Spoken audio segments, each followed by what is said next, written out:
Form 45 की कोई हैसियत नहीं, चीफ जस्टिस काजी फायज ईसा के रिमार्क्स। सुप्रीम कोर्ट ने नून लीगी उम्मीदवार को कामयाब करार दे दिया।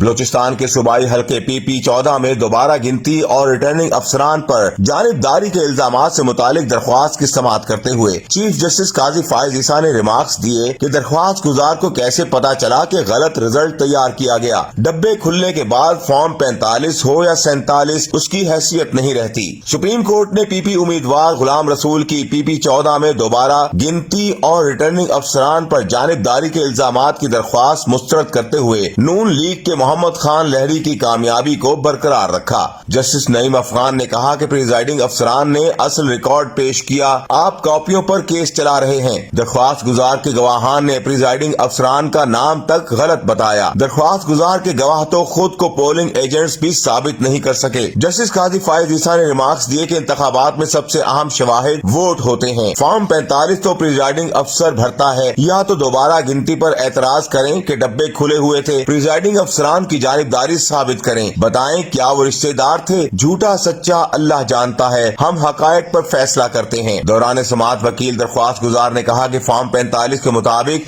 ये रिजल्ट नहीं थे, अफसरान जानिबदार थे। उस पर चीफ जस्टिस ने कहा कि प्रिजाइडिंग अफसर जानी दुश्मन भी हो तो फैसला वोट से होता है, वोटों के सामने फॉर्म 45 की कोई अहमियत नहीं। जस्टिस शाहिद बिलाल ने PP रहनुमा के वकील से कहा कि रिकॉर्ड से आपके इल्जामात साबित नहीं होते, केस बहुत सादा है। बाद अदालत ने पीपल्स पार्टी के गुलाम रसूल की दरख्वास्त मुस्तरद करते हुए मुस्लिम लीग नून के उम्मीदवार मोहम्मद खान लहरी की कामयाबी को बरकरार रखा।